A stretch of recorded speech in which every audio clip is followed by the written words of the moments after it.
All right, so today we are going deep on Tony Robbins and Awaken the Giant Within. This is going to be a deep dive into some of the core principles he lays out for personal transformation. And we're going to make this really practical no matter what you're working on right now, like getting ready for a big presentation or just looking for some solid self-improvement advice. You know what I think is so cool about this book is that it really goes beyond just the surface level. Like it digs into how our minds work, you know. We're going to be exploring these concepts that could honestly totally change the way you approach your whole life. Yeah, it's kind of like he's giving us the instruction manual we never got, right? Exactly. And Robbins starts off, well, strong is an understatement. He basically says, look, it's not about your circumstances, okay? It's about the decisions you make.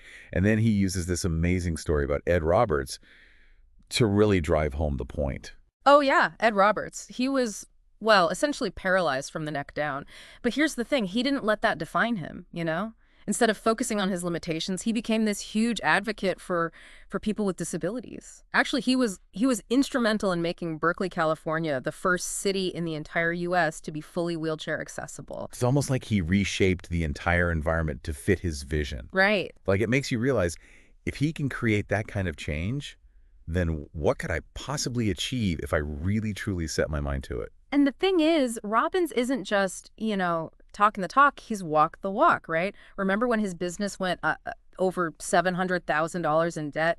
Experts were telling him to just declare bankruptcy, call it a day, but he decided, nope, I'm going to turn things around. And he actually achieved even more success than he had before. So like how do we tap into that? How do we go from feeling stuck to making those huge decisions that can actually change our lives? That's the million-dollar question, right? Well, Robbins says it all comes down to understanding what drives us, what drives human behavior, and that boils down to two things: pain and pleasure. Okay. He basically says we make decisions based on what we think will bring us closer to pleasure or further from pain. It's like he compares our brains to biocomputers programmed for pleasure and pain avoidance. So, okay, if our brains are like computers, then can we reprogram them? Because sometimes I feel like my brain's running on outdated software. Like I keep making the same old choices, even when I know they don't serve me anymore. That's such a good analogy, and the answer is yes. Robbins suggests that we can consciously link pain to negative behaviors and pleasure to positive ones. It's almost like rewiring your brain so that positive change becomes automatic. So instead of relying on willpower, which can be so fleeting, we can actually create a system where our brains are just naturally drawn to the actions that will help us achieve our goals. Exactly. Is this kind of like how those Madison Avenue advertising guys, how they manipulate our desires to sell us stuff? Oh, 100%. You think about it, those catchy jingles, those enticing visuals, they're triggering our pleasure centers, right? Yeah. Making us crave those products. And it's crazy how effective they are. Yeah, you're right. Sometimes I catch myself humming those jingles without even realizing it. It's sneaky. But wait, if advertisers can use this technique to influence us, can't we use it on ourselves, like for good? Absolutely. We can reclaim that power, by consciously shifting our associations. We can literally rewire our responses and create lasting change.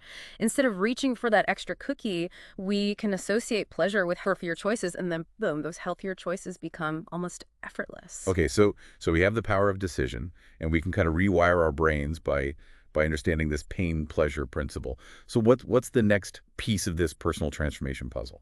Well, next up are beliefs. And this is where Robbins really dives deep. He argues that our beliefs actually shape our reality.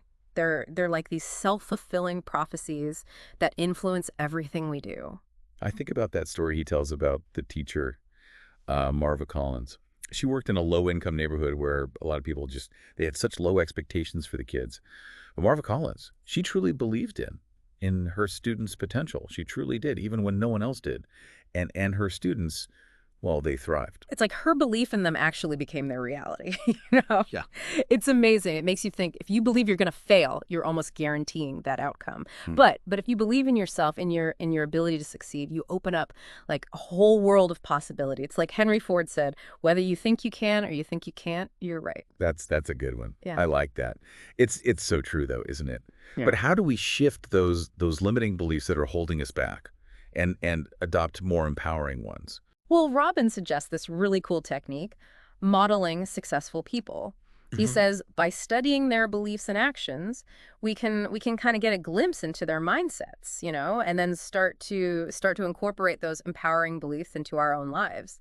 So it's kind of like if I want to be a successful entrepreneur, I should look at the beliefs and habits of other successful entrepreneurs and try to adopt them for myself. Exactly. Okay. It's not about blindly copying someone, but about understanding the principles behind their success and then adapting them to your own unique path. So we're making conscious decisions, understanding the role of pain and pleasure, and shaping our beliefs. It's like we're building a foundation for change.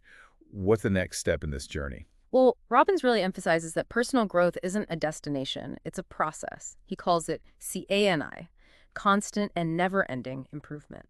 Ooh, I like that. Constant and never-ending improvement. Okay. It reminds me of the Ford Motor Company. They were struggling, actually, on the verge of bankruptcy.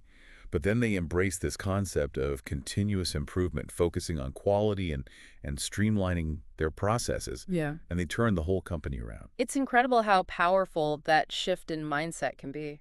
So it's not about reaching some perfect state and then stopping, is it? No. It's about continuously looking for ways to improve, to get better every single day. Exactly. Cultivating that growth mindset, pushing yourself beyond your comfort zone, and always striving for progress, no matter how big or small. Yeah, no matter how big or small. This is inspiring. It makes me think of all the areas of my life where I could apply this CNI principle. But before we get too far ahead of ourselves, Robbins also talks about the power of state. What exactly does he mean by that? This is where things get really interesting, I think. So we often wait for external circumstances to dictate how we feel. We think, oh, when I get that promotion, then I'll be happy. Or when I lose 10 pounds, then I'll feel confident. But Robin says we have the power to choose our emotional state regardless of what's happening around us. So instead of waiting for things to change externally, we can actually shift our internal state to create the emotions we want to experience. Yes. Interesting. He tells this great story about this successful songwriter, and he was struggling with writer's block. It turned out that his most creative moments came after physical activities. Things like skiing or flying. It was like those activities shifted his state, and it just opened up this flow of inspiration. So it's not just about like thinking positive thoughts. It's about actually changing our physical state to create a different emotional experience. That's it. And Robbins provides several techniques to do just that. Things like changing our physiology, changing our focus, and changing what he calls submodalities. Now, hold on a second. Submodalities. That sounds a little technical. Can you break that down for me? Sure. So submodalities are basically the way we experience things visually, auditorily, and kinesthetically. So it's the finer details of our sensory experience. Like if you're feeling anxious, you could try visualizing the situation differently in your mind, maybe changing the brightness or the distance of the image. So it's like having this mental control panel for our emotions. Exactly. So if I want to feel more confident before that big presentation, I could try to visualize myself speaking clearly, powerfully, and imagine the audience, engaged and receptive.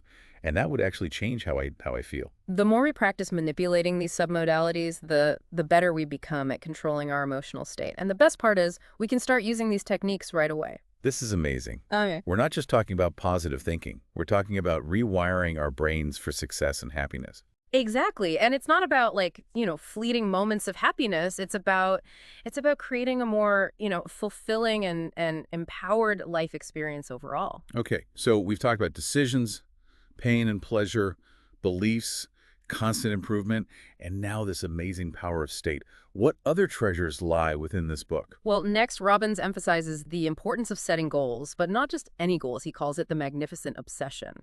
So setting goals that truly inspire you, and ignite a fire within. The magnificent obsession, I love that. It's like having this vision for your life that's so compelling, it just pulls you forward.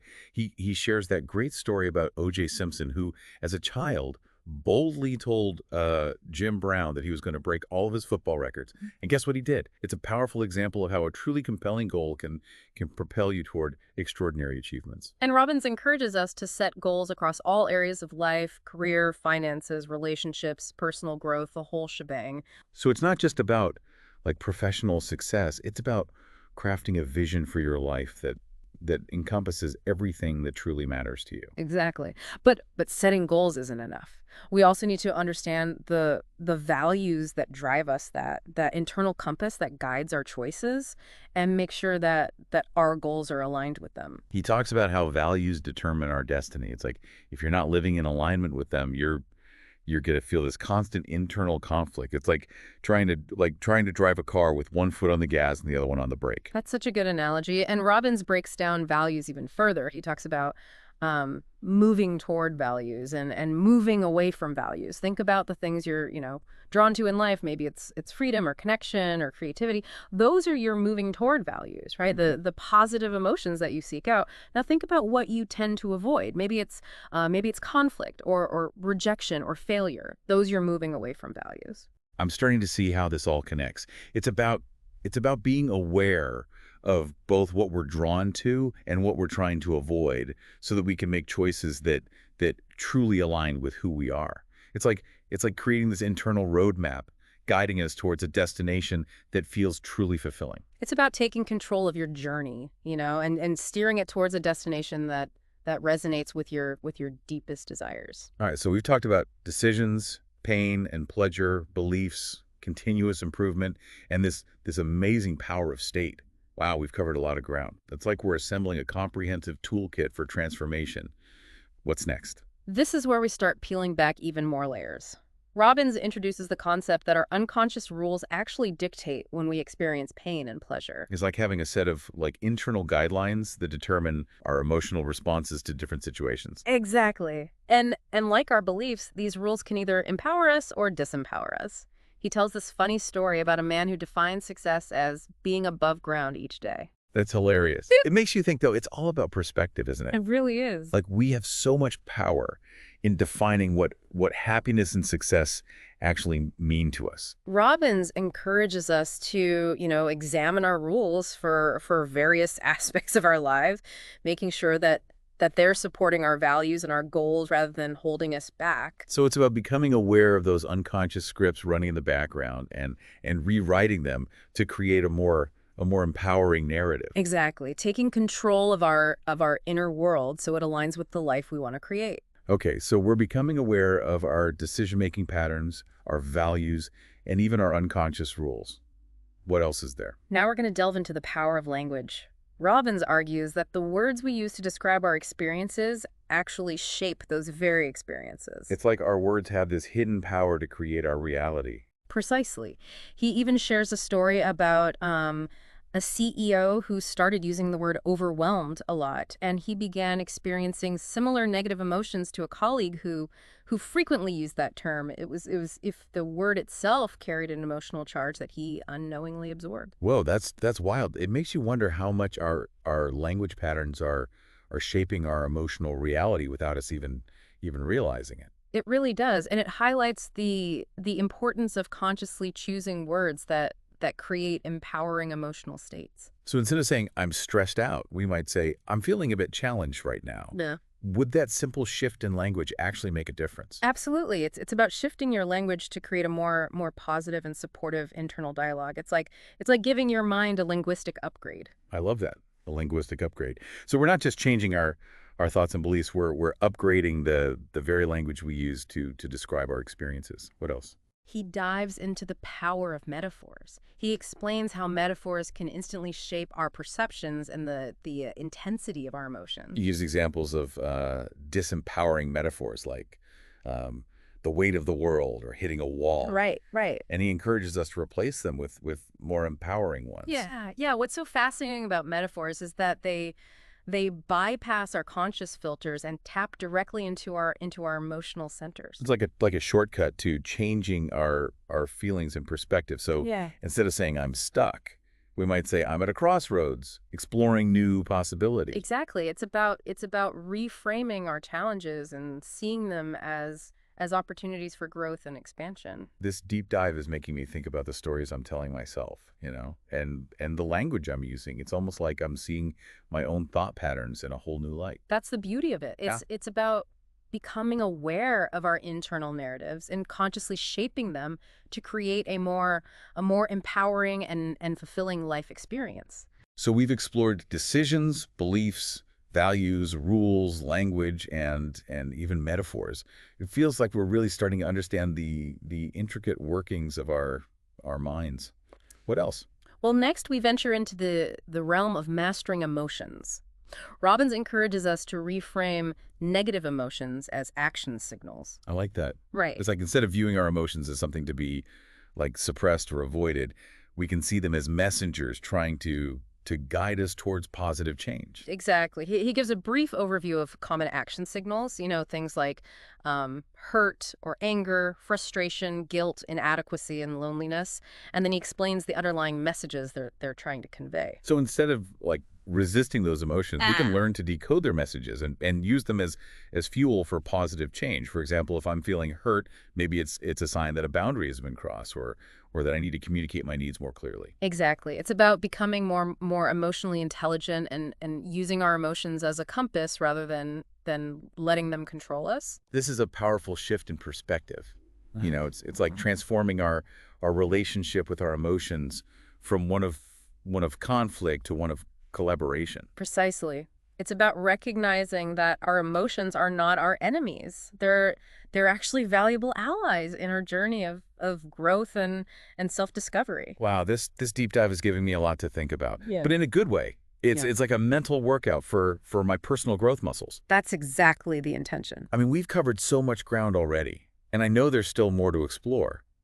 It's amazing how much wisdom is packed into this one book. You're absolutely right. There's so much more to discover. I mean, we've laid a solid foundation, and in the next part of our deep dive, we're going to continue exploring the powerful tools and strategies that Robbins offers for creating lasting change and living a truly extraordinary life. So before we went on this break, we were starting to explore how we can actually master our emotions. It's like Robbins is giving us this whole new language to understand our feelings. Yeah, he really is. And one of the things that I find particularly helpful is how he talks about how we experience and manage time. How we often get caught up in the past or anxious about the future. Yeah, for sure. I definitely struggle with that. Yeah. I'll like catch myself replaying past mistakes in my head or worrying about things that, haven't even happened yet. It's like my mind's on this constant time traveling trip and I'm missing out on the present moment. Robbins gets that. He emphasizes that our experience of time is totally influenced by whether we're focused on the past, the present, or the future. And dwelling on the past can lead to, regret and constantly worrying about the future. Well, that just breeds anxiety. But being present allows us to fully engage with life and appreciate each moment as it comes. So it's not about ignoring the past or the future, but about finding a way to be more present. Because honestly, sometimes it feels like I'm just along for the ride, just getting swept away by my thoughts. Yeah, exactly. He doesn't suggest that we just forget the past or never plan for the future. Instead, he encourages us to use them strategically. Learning from past experiences can help us make better decisions in the present, and envisioning a compelling future can motivate us to take action. Okay, so it's all about finding that balance. Yeah. Not letting the past or the future control our present experience. Yeah. Like, okay, I've learned from that mistake. Now, how can I apply that lesson to this moment right here, right now? Or I'm excited about that future goal. So what's one small step I can take today to move towards it? Exactly. It's about recognizing that we have the power to choose our focus and shift our temporal perspective. It's like we're the conductors of our own time orchestra, guiding the flow of past, present, and future. I love that. Okay, so we're learning to master our emotions, manage our experience of time. This is getting pretty deep. But Robbins doesn't stop there, does he? He doesn't. He challenges us to consider something even bigger. Our impact on the world around us. He uses the phrase, the ultimate challenge, what one person can do. Yeah, he talks about how one person can spark this ripple effect of change. I remember that anecdote about him working with an inmate and helping him completely transform his identity. It's a powerful reminder that we all have the potential to make a difference, even in seemingly impossible situations. It's so inspiring, and it goes beyond just, working with individuals. Robbins also discusses the challenges of gang violence, environmental issues, and the importance of, empowering children to contribute to a better world. He seems especially passionate about the environmental issues, specifically mentioning meat consumption and water usage as areas where we can make a real difference. He even suggests things like reducing our meat intake or participating in boycotts to support more sustainable practices. Yeah. It's a reminder that we don't have to be, superheroes to make a difference. We can all contribute in meaningful ways, by making conscious choices and supporting initiatives that align with our values. He also talks about how important it is to uh, empower children, to encourage their natural curiosity and instill a sense of purpose and contribution from a young age. Absolutely. It's about nurturing that next generation of change makers. Okay, so we're not just transforming ourselves, we're also considering our role in creating a better world. Exactly. And Robbins concludes the book by emphasizing that true fulfillment comes from unselfish contribution. So it's like he's reminding us that we're all interconnected and that contributing to something bigger than ourselves is a key ingredient to living a truly meaningful life. He talks about the power of contribution, not just financially, but through our time, our energy, and our talents. It's about, finding ways to use our unique gifts to make a positive impact on the world around us. And he even shares information about the Tony Robbins Foundation, which Hmm. focuses on empowering individuals and communities through various initiatives. It's so inspiring to see how he's putting these principles into action on a larger scale. Absolutely. And remember that touching anecdote about Nadine Sayre, the woman who was nearing the end of her life, and she wished she had danced more, laughed more, and worried less. Oh yeah, it was such a poignant reminder that life is precious. We can get so caught up in our worries and fears that we forget to embrace the joy and beauty that's all around us.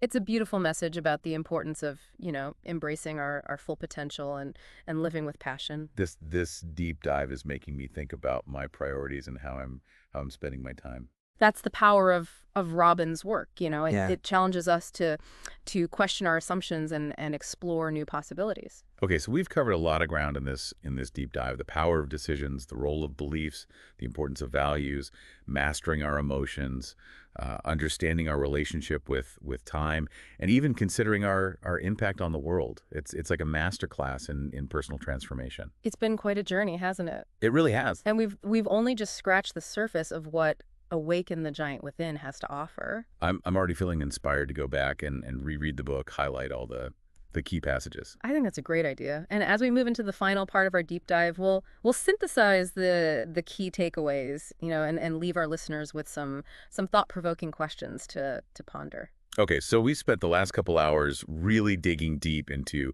Tony Robbins' Awaken the Giant Within. It's a lot to absorb, but it's so worth it. It's definitely a dense book, but in a good way, Yeah. like a mental feast. Yeah. Exactly. So let's try to bring it all together for our listeners. What are some of the key takeaways that they can walk away with? Like if you had to sum it all up, what are the most important lessons from this book? Well, I'd say Robin's central message is that we're not just products of our circumstances, Right. We have a lot more power than we think to shape our own lives. And it all starts with recognizing the power of our decisions. He really hammers that home, doesn't he? That we're not victims. It's like he's saying, "Hey, you're in the driver's seat. Start making choices that move you towards the life you want." Exactly. And once we realize we have that power, it's about understanding, how our minds actually work. And he digs into, the role of pain and pleasure, our beliefs, and even our unconscious rules in shaping our actions. What really resonated with me was that whole idea that we can literally rewire our brains for success, like by consciously linking pleasure to positive behaviors and pain to negative ones. It's like we can actually create a system where our brains are naturally drawn to the things that will help us, achieve our goals. That's huge. It is. And speaking of huge, remember how he talks about the power of belief? Like, it's a major theme throughout the whole book. He says our beliefs are like these self-fulfilling prophecies. If you believe you're going to fail, you probably will. But if you believe in yourself and your ability to succeed, it just opens up this whole new world of possibilities. And if you're struggling with those limiting beliefs, he suggests modeling successful people. It's like reverse engineering success. I like that. By studying their beliefs and actions, you can start to adopt some of those empowering mindsets for yourself. It's like borrowing their blueprint, Yeah. And then there's CNI, constant and never-ending improvement. Such a simple concept, but it's so powerful. It's a reminder that personal growth isn't about reaching some perfect state and then Yeah. stopping, right? Hmm. It's about constantly striving to be better, to learn, to grow, to evolve. To always be pushing those boundaries. Yeah, I think that's one of the things I love about this book. It's not about achieving some kind of unrealistic perfection. It's about embracing the journey of continuous growth. And that journey includes learning to master our emotions. It's not about suppressing or ignoring our feelings, but about framing them as action signals that can actually guide us toward positive change. You know, I have to admit I was a little skeptical about that whole action signals concept at first, Mhm. but the more we've talked about it, the more it makes sense. Like instead of being afraid of those, those so-called negative emotions, we can learn to listen to them and see what they're trying to tell us. Exactly. Exactly. It's about developing emotional intelligence, using our emotions as a compass to navigate our lives. So we've talked about decisions, beliefs, CNI, emotions, and then he takes us even deeper with that whole concept of the master system. It's kind of mind-blowing when you really think about it. It really is. It's like he's giving us this blueprint for understanding how our minds work and how we can optimize them for greater success and fulfillment.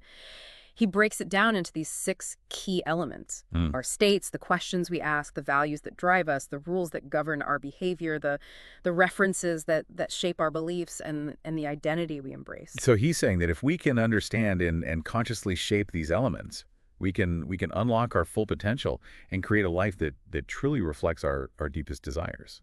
Exactly. And he emphasizes that it's not like a one-time fix, it's an ongoing process of self-discovery and refinement. It's about continuously evaluating your master system and making adjustments to make sure it's aligned with the life you want to create.